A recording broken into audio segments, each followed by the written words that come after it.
Next on Comedy Central, an all-new South Park. I hear those kids' voices are done by grown-ups. Hey, there's nothing wrong with that. I just wonder how they keep it so fresh after 43 episodes.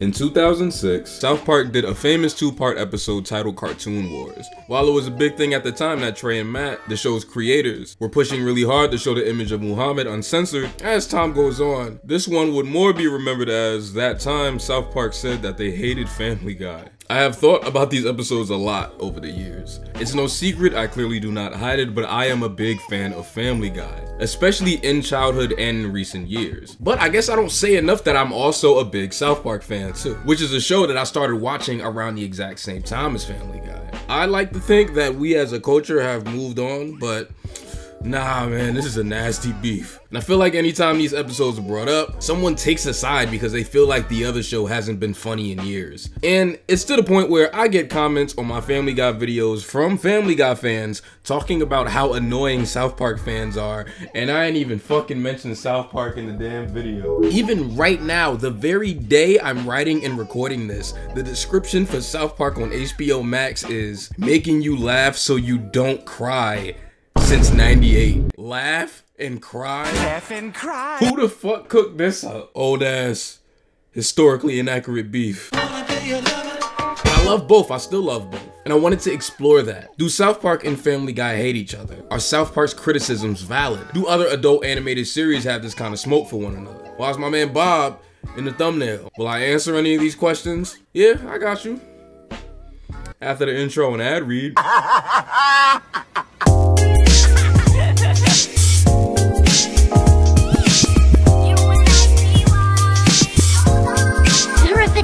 Lucy's.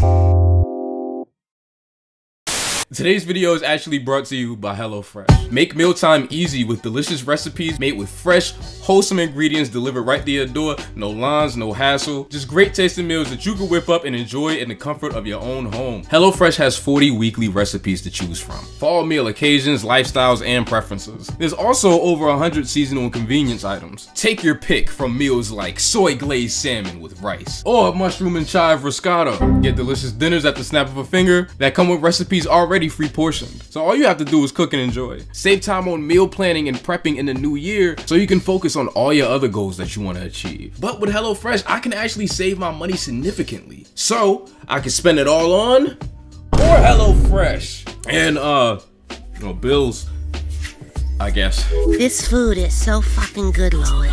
Ah, okay. Wow. Yummy yummy in my tummy, my boy. Just use my link in the description or go to HelloFresh.com and use code PogToonMar60 for 60% off plus free shipping. And once you click, my description will live update the count of all the purchases. That's PogToonMar60 for 60% off plus free shipping.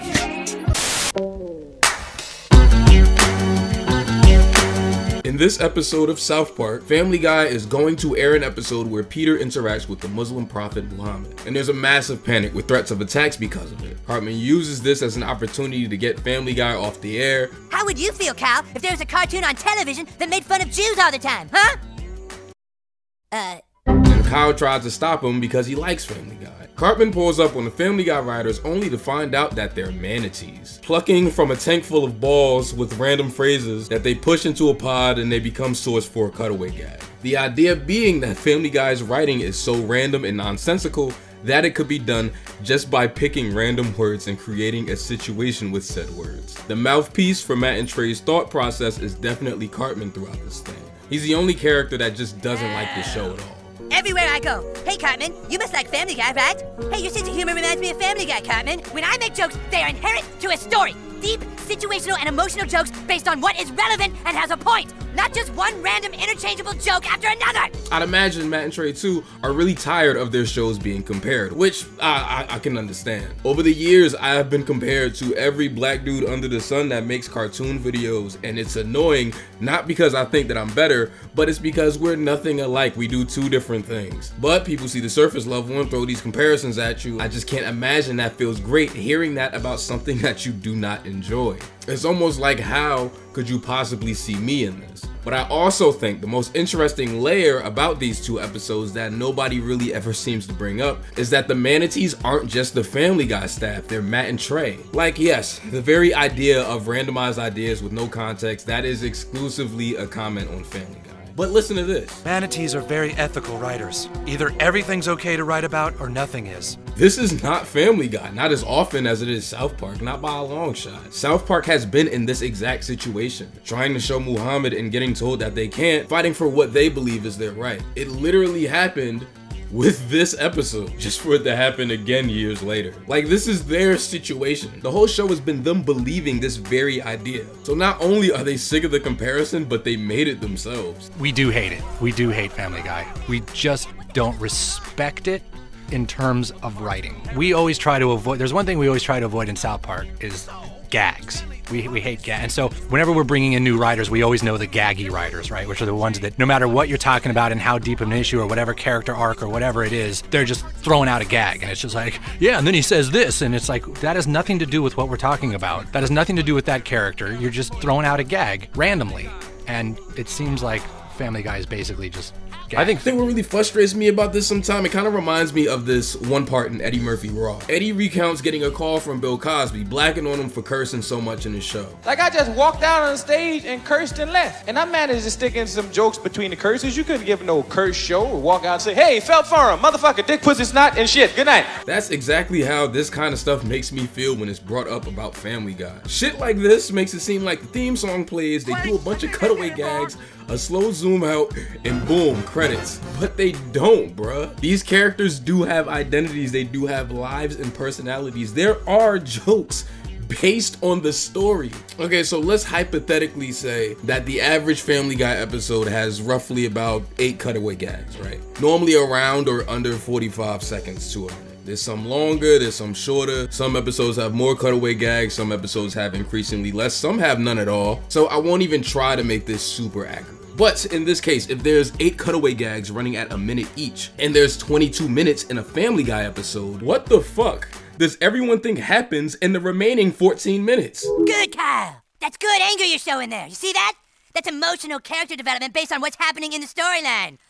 Not at all like Family Guy. Like, this isn't even true, bruh. I think an interesting parallel that not too many people make about this is that this is almost beat for beat Family Guy's relationship with Bob's Burgers over the past 10 years. Family Guy for years has done Bob's Burgers literally the exact same way. Take a show with a new style, get really frustrated that it's getting so much popularity and love for something that you feel is low effort, and just rail on it while it's just minding its business. But to South Park's credit, they only did it once. Bob's Burgers is on. This show speaks to us young people, apparently. That show, and I mean no disrespect when I say this, but that show looks like it was animated in a moving car. In fact, just yesterday, he tried to pass this drawing off as his advanced art project.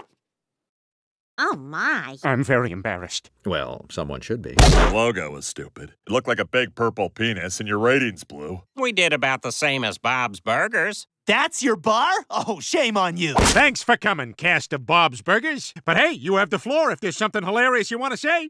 I'll just sit here and be quiet. Give us 2 Emmys worth of amazing. Girl in the bunny ears?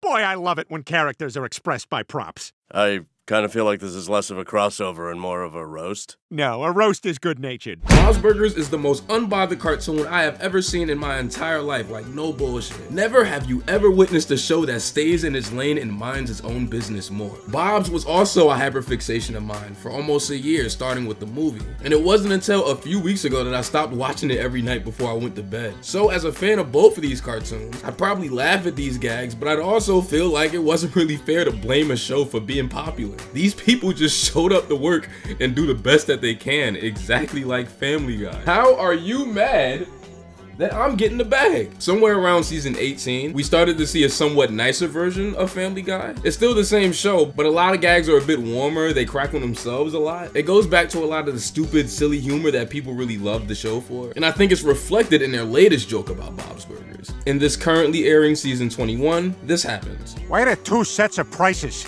One's the Emmy winner discount. Black coffee and toast, please. The only other one of its peers that Family Guy's joked about like this was The Cleveland Show. And honestly, That's expected. A meta-ass show like Family Guy gets a spin-off that doesn't last nearly as long. It'd be worrying if they didn't blitz them every once in a while. People were really upset with this joke for some reason. Normal words, but a horse guy. I still don't get it. BoJack is my favorite cartoon of all time.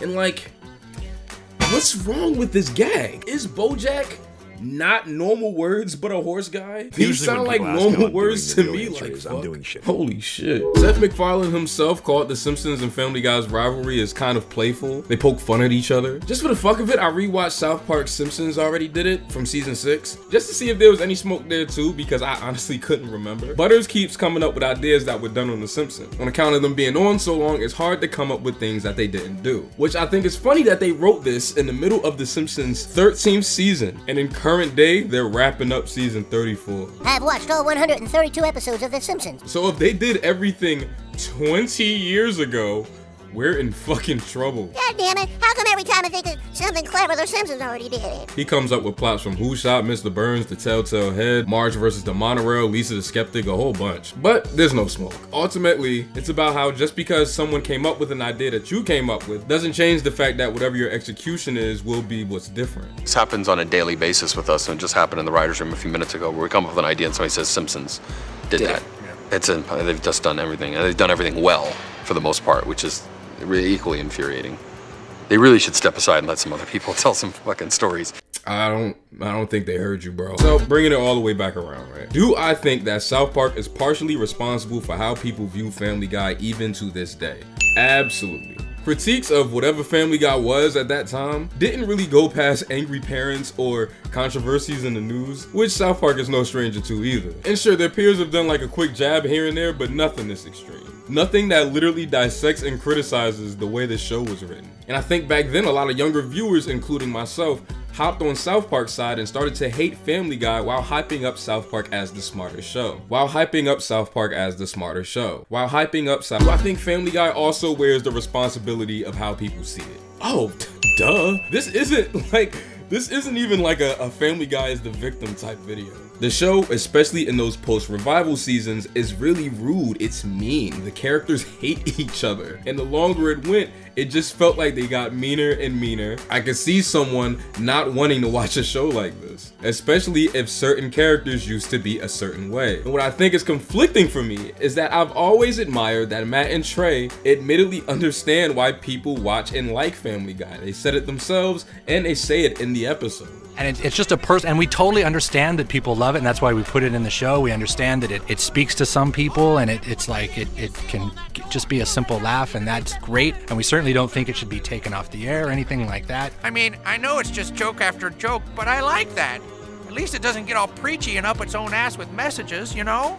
Then you also have Trey saying shit like this. Family, I think what makes me disappointed about Family Guy is I think it could be an amazing show. I think they're really, you can tell they're smart people working on it, but I think they've just kind of gone for... I don't think they work hard enough. Yeah, they need to work harder. And it's like, dog, what the fuck? Apparently, crew members of Simpsons and Mike Judge's King of the Hill were really happy about South Park ripping Family Guy a new one and thanked them for it. That's why there's King of the Hill staff in the episode. That's why Bart's in the episode. What's the worst thing you've ever done? I stole the head off a statue once. That's like this one time when I didn't like a kid, so I ground his parents up into chili and fed it to him. I've always wondered, who the hell called these two that day? Who on these crews actually hate Family Guy, or at least in 2006? Because I know it's not the creators, unless they eventually warmed up to it. I've heard Seth say he's good friends with Matt Groening, and I'm sure as his friend, he knows that being Matt's friend does not assure that you're the Simpsons friend, because he doesn't do anything. And whoever from King of the Hill called him, I'm sure it wasn't Mike Judge, as he's been on Family Guy so many times as Hank Hill, including literally last year. Hey, sorry about that. Well, looks like Lois is plenty threatened by that new girl who moved in, I tell you what. Family Guy came out in 1999 minding its own damn business. It had its own voice, its own style, made a dick roll a little bit, but all is forgiven. But something about this cartoon bothered other adult animation people. And I really want to act like I don't get it. but I do. If you're a musician and you spend hours on every little detail, you are going to be very annoyed when a track that seems like it was put together with way less effort than yours is the thing that everybody can't shut the fuck up about. I get it, I really do. It's childish, and the last thing I want to do is make it seem like I'm above being childish. With me understanding this, do I think that it's cool that South Park essentially said that what Family Guy writers do is so easy that a manatee can do it? No, not really, but it's kind of funny. This isn't a Family Guy is funny and you're wrong video. This isn't a South Park is wrong video. It's more of a shut the fuck up video. South Park, Family Guy, who cares? They're two different shows that do two different things to get a laugh out of their audience. And both are still around, so it's proof that both styles still work. It's proof that both styles are welcome. I don't give a fuck if you don't watch Family Guy no more, or if you don't think it's funny. The shit's still around. Somebody laughing at the shit that ain't just me. And the same goes for South Park. Family Guy fans aren't stupid. South Park fans aren't pretentious assholes. Who gives a fuck? Y'all are both watching cartoons. Out of everything, every talk I had to hear in preparation for this video, this is probably my favorite quote. Now Sam Kinison used to have that problem with Andrew Dice Clay. He'd always say to me, Dice is, he's a hack. He's doing easy jokes. He's doing this. He says, I'm a genius and this and that. And I used to say, well, Dice is funny and you're funny. Exactly, exactly. I don't know. You can laugh at Johnny Knoxville and Woody Allen, you know? Probably wouldn't use Woody Allen. But you know, this is exactly how I feel. I think to a degree, this is all just a bit, the tad bit pretentious on Matt and Trey's part to not respect the way Family Guy is written just because they get their laughs from their audience in a way that they view as lazy. I just feel like it doesn't matter what you do to earn the laugh. The point is to earn the laugh. That is the point, right? I've seen things tell amazing, outstanding stories with great through lines that were also trying to be a comedy, but it just couldn't get a laugh out of me. And I've seen things with the most bare bones, nothing story, but I'm fucking bursting into tears laughing the entire time. And look, guess which one I had the most fun with?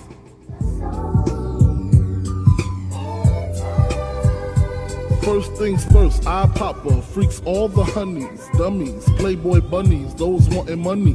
Those the ones I like cause they don't get Nathan but penetration. Unless it smells like sanitation. Garbage I turn like doorknobs. Heart throb never, black and ugly as ever. However, I stay Coochie down to the socks. Rings and watch filled with rocks. And my jam knocking your Mitsubishi. Girls pee-pee when they see me. Navajos creep me in they teepee.